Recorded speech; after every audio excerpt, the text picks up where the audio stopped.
Politically motivated murders have increased in KwaZulu-Natal as the country heads to the local government elections. The province's eThekwini Metro has revealed that it has spent, you've got to listen to this, it's spent about 70 million rand to guard councillors whose lives are under threat. Now, this is the issue. This is not the first issue, by the way. This is not a new issue, I should put it, in the province of KwaZulu-Natal. And this is why the then Premier Willies Mchunu established the Moerane Commission to probe political killings in KZN. And Mr. Mchunu joins us now via the virtual platform. Former Premier, thank you very much for your time. When you hear the amount of money being spent by the eThekwini municipality alone, 70 million rand, just to provide security to councillors in this period as we head up to November 1. How does that sound to you? Well, good morning, Koli, and your listeners. It sounds very much like the same when I was pressurized from all sides, and I agreed that something drastic had to be done, and the Miranda Commission of inquiry became the answer then.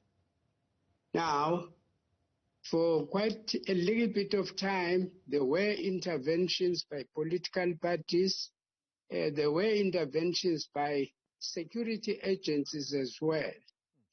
But right now, you are dead right, and the Moerane Commission did point out, and my report to the legislature indicated clearly that local government and local elections seems to be the main problem area for us in this province. Yes. And in that sense, therefore, there were directives that were supposed to have been followed. And by the way, it wasn't just the provincial government or local government or just the security forces that had a role to play to deal with this matter. Yeah. There were many more other state departments that were supposed to be involved, but it also included a recommendation for civil society's participation in dealing with this phenomenon. Mr. Mchunu, let me ask you this question, and we're going to talk about the recommendations that you highlighted in your summary when you tabled this report back in September of 2018. One of the things that you said in your executive summary was that you were going to deal with every single recommendation. Now, I know you're no longer in government, but do you have any way of knowing just how far the current government in KZN has gone in trying to implement the Moerane recommendations? Well, I have no way of knowing because I'm no longer in government. You see, nobody is accountable to me in government anymore. As a courtesy, I would talk to the Premier about it and see to what extent he would want to talk to me. But obviously, the Premier is not my enemy. Yeah. So it's easier to talk to him as the person who took directly from me. But at the same time, I must be very careful not to try and rule over the Premier, who is currently the main person in government. I totally understand. I'm sure if you talk to them, they can talk to you because those recommendations were there and they were adopted and they remained there and they were implemented even during my time partly. Yes. All right. Let's talk then. The only thing that may not have happened that needed to happen is I fell sick, but part of our task was to start monitoring the agencies that were supposed to be implementing our recommendations. So that's the area I would say I don't know anything about. One of the key highlights of the recommendations, Mr. Mchunu, was that the finding of the Moerane Commission was that, and I quote, there were serious weaknesses in the criminal justice system. Are you able to point out to us just what some of those were? Well, I can point out to you what I understand government to be saying from afar. I think the president himself has started restructuring those because some of them had to do with the leadership. See, if things go wrong at leadership level, that is your management, your senior management, your most senior management, then things will not go right at the lower level structures. I'm just citing just but one. But there were other structures where there were information. For instance, let me make an example of CLIP.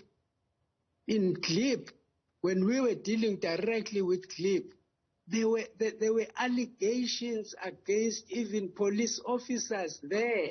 Some of them who stayed at the residence, who were allegedly also very instrumental in perpetuating that escalation of violence. Eventually, the Moerane Commission was vindicated in the sense that at least the police person who was in charge, I was told, who against whom the allegations were made, I was told has now been arrested. What this is, I don't know. But at least if government moves against the alleged perpetrators, then things go right. But I can also just say to you, without intelligence capacity, proper intelligence capacity, there is no proper security. Therefore, there should be a very strong capacity in intelligence, in the intelligence family. And because then you don't shoot in the dark, you know what's happening, you know who are the culprits, who are the driving force in this type of violence. All right. Then in that sense, the state, even the president or the minister, is able to directly act. But even the police, you can deploy your police properly. But if that structure has some weaknesses in it, I'm telling you, Koli, forget about security. The killing of Sindiso Makata, and you would have followed that case up until now. I don't think law enforcement has managed to arrest the right people. Needless to say, convictions. Does this talk to exactly what you have just highlighted, the weak intelligence, but also the involvement of police officers themselves? Well, I'm pretty certain that hearing from the news, I did hear that some people have been arrested. I think there were allegations of others being security companies or something, or owning or being part of a security company. I suspect, I remember as if one of them was a police officer or some sort. I don't remember very well because only, bear with me, I have not been well for some time. I've only been well very lately. Yes. No. Now, but the thing is, whatever is the case, there cannot be proper prosecutions if within the police there is no proper information. If you go to court as a police without proper information, and we had learned, even besides the Moerane Commission, just in pure criminal cases, that in some instances, police, themselves to take statements wrongly and take bribes in order for the information to arrive in court but not prosecute. Yes. Now, you see, that problem of bribes is not, it's an endemic problem that all of us must deal with. All of society, including within the police itself. Bribery is a scourge that all of us must fight. But you don't expect it within the security forces. Yes. Let me come in on this point. Let me come in on this point, Baba Mchunu, and I don't think our conversation would be entirely honest if we don't discuss why it is that ANC members seem to turn on each other whenever we go to local government elections. That has also been seen as a key driver of these killings, the desperation to become a councillor in order for you to gain access to the municipal resources. That has continued to be a problem, isn't it? Only that was clearly spelled out by the findings of the Moerane Commission, that local government, not for the ANC, for many parties in this province, local government is a lucrative job. Whether you are educated or you are uneducated, you can be a councillor. Therefore, it's either people fight to be councillors themselves, and they are prepared to kill in the process, or those who are already councillors resist coming out of councillorship, and for that matter, they were prepared to kill to retain their positions. But there is then the supporters.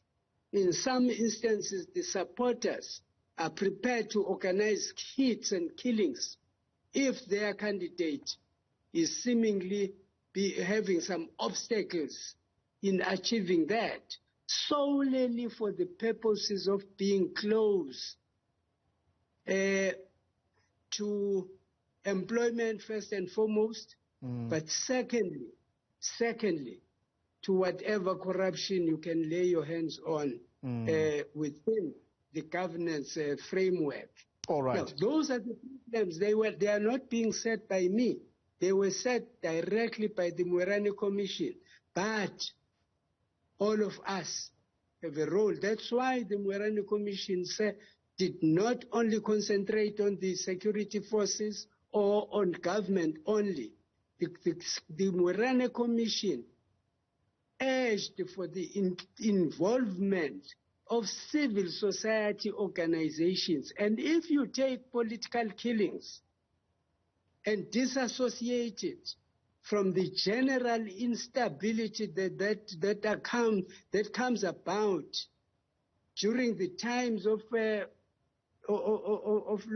government elections, whether they are local or provincial or national, then you are making a mistake. Right through our lives in KwaZulu-Natal, we're living with a lot of instability. Some of these people who are involved in those instabilities are also members of the ANC, and they are the ones who come within the ANC and cause disruptions. But not only in the ANC, in other political parties, there is a similar phenomenon as well. Baba Mchunu, let's leave it there. I hope to invite you next time, because as someone who now sits in retirement, maybe you might have some key advice for those who are still jostling for positions, particularly in your party, the African National Congress. But let's leave it there for the time being. Willies Mchunu is the former Premier of the KwaZulu-Natal